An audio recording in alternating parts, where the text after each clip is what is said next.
Today I'm going to be talking about Albert Einstein, who was one of the most genius persons in the world.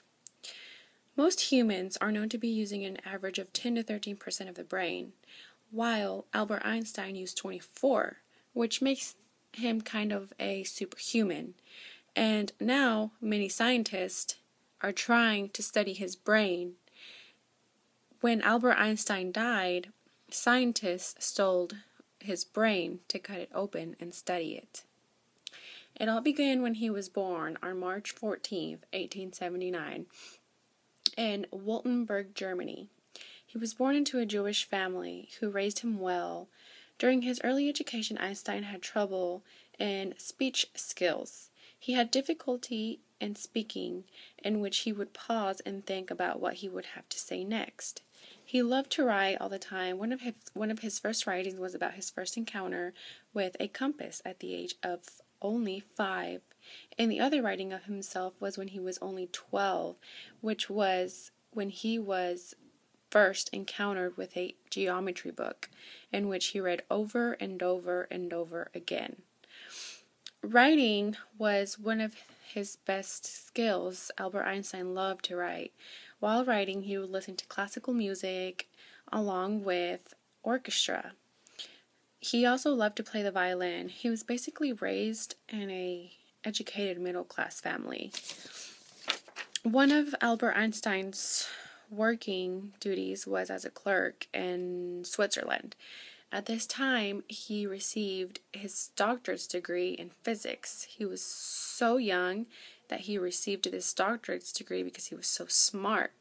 He also published one of the 4 famous and influential research papers, which these include the special theory of relativity, which in this paper he states the famous equation that is known today, E equals mc squared. This equation contributed to the unsolved mysteries of this universe that were not known in 1921. In this year, he was also awarded the Nobel Prize Award in physics. So he was pretty much really good at physics. After he received this Nobel Prize, he was actually known internationally. His name was just covered up in the word genius. He, out of all the scientists, was the most outstanding one. And there is even a quote which is stated by a scientist that which is, all of science is nothing more than a firement of everyday thinking.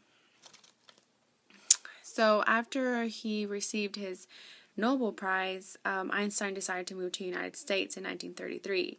There he entered an Institute of Advanced Study in Princeton, New Jersey. There he focused in the quantum theory. He didn't really focus in relativity. He wanted to focus more on the law of quantum theory, which is the study of the universe.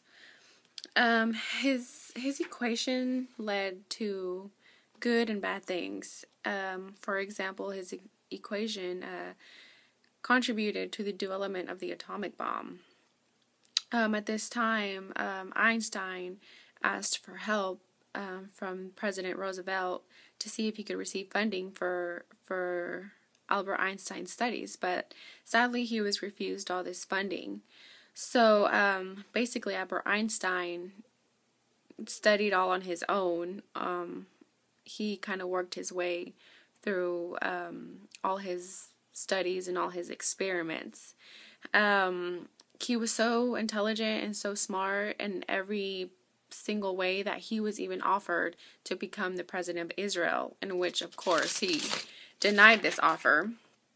Albert Einstein was just, like I said, overall a genius and just one of the most brilliant men who ever lived.